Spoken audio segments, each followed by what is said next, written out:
Keberadaan pakaian bekas impor ilegal akan disapu bersih oleh pemerintah. Sosok yang paling keras dalam pemberantasan pakaian bekas impor ilegal adalah Menteri Keuangan Purbaya Yudisadewa. Menteri Purbaya bilang akan memperketat pengawasan dan penindakan terhadap masuknya barang ilegal ke Indonesia. Pak Purbaya, beberapa pedagang thrifting meminta thrifting untuk dilegalkan dan mereka berjanji untuk membayar pajak. Tanggapan Bapak, tanggapan saya nggak perlu dengan bisnis thrifting. Yang saya kendalikan adalah barang ilegal yang masuk ke Indonesia. Saya akan membersihkan Indonesia dari barang-barang ilegal yang masuknya ilegal. Thrifting kan kalau barang bekas kan dilarang kan, sudah jelas itu ilegal. Jadi nggak ada hubungannya bayar pajak apa nggak bayar pajak, itu barang ilegal. Menurut Anda apa? Kalau saya menagih pajak dari ganja misalnya, apakah jadi barang jadi legal? Kan enggak. Kira-kira gitu Pak padanannya. Jadi itu utamanya. Pakaian bekas atau yang lazim dikenal dengan istilah thrifting dipertanyakan legalitasnya oleh Menteri Purbaya. Kata Menteri Purbaya, pakaian bekas impor yang masuk tanpa prosedur sah tetap dikategorikan ilegal.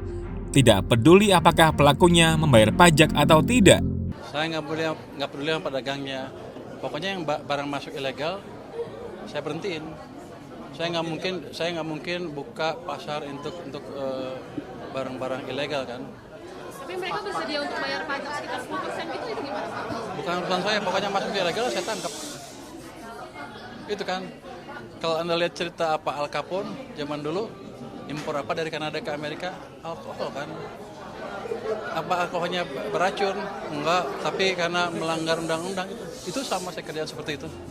Terpisah, anggota DPR RI fraksi PDIP Adian Napitupulu mengkritik pernyataan Menteri Purbaya.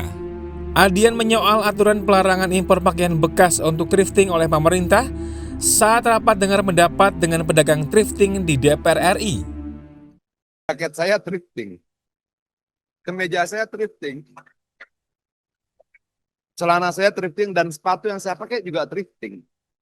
Tadi Pak Ketua juga bisik-bisik. Ya, ini thrifting dari dulu sudah ada ya? Sudah. Saya juga sering belanja. Gitu Pak Ketua ya. Saat mahasiswa dulu, pasar Senen dulu. Artinya mantan pengguna thrifting. Nah, begini, tanggal 12 November lalu itu Pak Ketua, saya WhatsApp Pak Purbaya. Saya ajak dia untuk kita berdiskusi tentang thrifting. Kenapa? Hasil riset global, sebuah lembaga dunia itu mengatakan 67% generasi milenial dan Gen Z menyukai thrifting. 67%. Lalu survei itu menjelaskan kenapa milenial dan Gen Z menyukai thrifting. Karena harga murah? Bukan. Karena modelnya bagus? Bisa. Lalu apa yang paling dominan penyebabnya? Terkait dengan lingkungan hidup. Apa hubungannya antara thrifting dan lingkungan hidup? Karena coba dipaparkan. Kalau ini tadi, ada coret-coretan sedikit. Satu lagi. Geser. Ya. Kebutuhan air bersih untuk industri tekstil itu satu celana jeans butuh 3.781 liter air. Ada pergeseran pandangan di generasi baru yang mungkin tidak ada di generasi sebelumnya, Pak Ketua. Bahwa kalau mereka beli baju thrifting, celana thrifting, itu bagian dari upaya mereka untuk menyelamatkan air bersih. Ini datanya. Satu kaos katun butuh 2.700 liter atau setara dengan 2,5 tahun satu orang minum air. Satu kemeja butuh 2.700 liter air juga. Dari awal sampai dia proses awal, penanaman, segala macam, sampai dia menjadi pakaian siap jadi, ini angka-angkanya. Jadi kalau kemudian generasi Z dan generasi milenial itu menurut risetnya 67% menggemari thrifting, salah satu alasannya ini. Artinya bahwa thrifting tidak kita bisa lihat sesederhana yang disampaikan oleh Pak Purbaya. Kalau kemudian kita bicara ilegal, ilegal. Tutup. Semua ilegal mau ditutup. Adian menyimpulkan bahwa thrifting tidak dilihat sesederhana yang disampaikan oleh Menteri Purbaya. Pihaknya juga menyampaikan bahwa jangan dulu menindak, sebab rakyat butuh makan. Hal itu diamini oleh salah satu pedagang thrifting Rifai Silalahi, bahwa usaha tersebut adalah sumber penghidupan mereka. Senada dengan Adian dan Rifai, Torik Maji Danor juga menegaskan bahwa thrifting bukan ancaman utama industri di Indonesia. Ya, pertama kita sedang coba memeriksa data-data yang terkait dengan thrifting. Sehingga tadi Pak Aher bilang sepertinya tuduhan bahwa thrifting itu membunuh UMKM tidak didukung oleh data-data yang kuat. Karena dari data yang kita dapatkan, total barang-barang thrifting itu yang masuk ke Indonesia berdasarkan data dari Kementerian UMKM 3.600 itu kalau dipresentasikan cuma 0,5% dari total 28.000 kontainer barang ilegal, tekstil ilegal, yang kalau kita konversi dengan ton itu sekitar 784.000 ton. Artinya bahwa barang thrifting ini hanya 0,5% dari total yang tadi. Ya, kita harap kalau misalnya negara tidak bisa memberikan lapangan pekerjaan, toh rakyat tetap butuh makan, ya jangan ditindak-tindak dulu lah. Kecuali kemudian kita mau melihat anak bangsa kita kelaparan. Nah, sebenarnya sampai di dalam tadi kita berdiskusikan banyak hal. Karena dari data kita menurut hasil riset 67% milenial dan Gen Z itu menyukai thrifting. Kenapa mereka suka thrifting? Karena pertama mereka sadar lingkungan. Kenapa mereka sadar lingkungan? Mereka punya data yang kuat, misalnya untuk membuat satu celana jeans ini butuh sekian ribu liter air bersih, membuat satu buah kaos begini butuh sekian ratus liter air bersih, itu mereka ada datanya.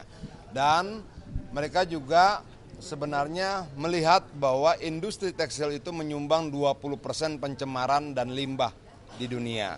Nah, kesadaran itu kemudian membuat 67% generasi milenial dan Gen Z menyukai thrifting. Nah, negara kita harus kuasai data itu sebelum ambil keputusan. Itu loh. Intinya gini, kita sebenarnya ini kan seperti agenda tahunan ya. Tiap tahun ini selalu jadi isu-isu mengenai thrifting. Artinya yang utama adalah kita selalu dituduh membunuh UMKM. Jadi tadi kita sudah diskusi di dalam, yang kita harapkan sekarang adalah solusi jangka pendek. Jangka pendeknya apa? Ini untuk sementara, tolong yang penindakan APH ini sekarang dihentikan sampai ada titik temu. Jadi jangka panjangnya kita berharap ini melalui BAM ini yang difasilitasi sama Bang Adian, kita harapkan ini dilegalkan. Seperti di negara-negara lain. Kalaupun memang semisal mungkin tidak bisa dilegalkan, kita harap ini dibikin seperti larangan barang terbatas, dikasih kuota. Jadi kita pengen solusi supaya para pedagang difasilitasi anggota dewan ketemu dengan Menteri Keuangan, Menteri Perdagangan. Jadi harus duduk bersama-sama. Solusinya seperti apa? Jangan artinya hanya ada larangan, ada kebijakan, terus ini masyarakat yang jutaan yang tergantung hidup kehidupannya untuk sehari-hari seperti apa? Karena kebutuhan kita ini paling mentok sampai bulan 12. Habis itu ke sana kita nggak tahu. Ada wacana mau mengganti produk dari Kementerian UMKM, tapi kita belum tahu seperti apa wacananya. Dari pihak dan juga Kemendak. Ya, jadi harus duduk bersama-sama antara pedagang dengan anggota dewan dengan kementerian terkait. Jadi Kementerian Keuangan atau Kementerian Perdagangan. Kita harus cari solusi. Jadi thrifting ini jangan selalu dianalogikan sebagai pembunuh UMKM. Benar. Tapi utamanya adalah produk-produk Cina itu. Yang masuk tiap tahun 28.000 kontainer yang masuk ke Indonesia yang sama-sama ilegal. Jadi tadi penjelasan sudah gamblang sama Bang Adian, mungkin nanti akan lebih rinci, ada data-datanya kita kasih. Oke, terima kasih rekan media. Jadi tanggapan-tanggapan tadi insya Allah kami terima. Kami nanti akan minta disposisi dari Ketua BAM, Pak Aher, untuk menyampaikan surat ke Komisi 11 untuk segera kita tindak lanjuti dengan mitra kami, khususnya dari Kementerian Keuangan, untuk kita mencari cara solusi terbaik. Karena memang kita lihat dari data-data yang disampaikan Bang Adian tadi, thrifting ini bukan menjadi sebuah ancaman utama, tetapi barang-barang impor yang lain juga tidak hanya barang bekas, tapi barang baru juga turut mendominasi. Dan itu juga menjadi ancaman yang cukup serius bagi kelangsungan industri di negara kita. Lalu, bagaimana tanggapan masyarakat mengenai polemik tersebut? Mari kita simak bersama. Sebenarnya kalau thrifting dari luar negeri itu aku termasuk yang netral aja, karena aku juga jarang menggunakan produk luar negeri. Nah, mungkin dari Menku Perbuaya itu sangat bagus ya kebijakannya untuk thriftingnya itu dari lokal aja gitu, menstop dari luar negeri. Tapi mungkin bagi banyak masyarakat itu disayangkan karena mereka pengguna kan, karena aku sebenarnya nggak terlalu pengguna thrifting dari luar negeri, jadi aku netral aja sih Kak, nggak apa-apa. Jadi kalau menurut aku sayang banget sih, karena kan emang banyak anak-anak muda, terutama remaja-remaja yang seumuran aku tuh suka banget thrifting, apalagi emang model-modelnya tuh modis kan zaman sekarang. Jadi kalau bagi aku sendiri emang sayang banget sih untuk dihilangin mungkin. Tapi kan nanti thrifting dari impor itu mau digantikan ke thrifting dengan produk lokal. Nah, kalau harapan dari kamu sendiri ada nggak sih, atau oke lah itu cukup mengobati lah dalam tanda kutip untuk thrifting yang biasa kamu lakukan sehari-hari? Kalau menurut aku bagus sih sebenarnya ya, tapi harapan aku semoga harganya juga lebih melokal dan lebih remaja friendly gitu, terutama bagi yang mahasiswa-mahasiswa yang emang belum punya penghasilan. Terus juga modelnya mungkin lebih trendy dan lebih Gen Z gitu, lebih cocok untuk dipakai zaman sekarang.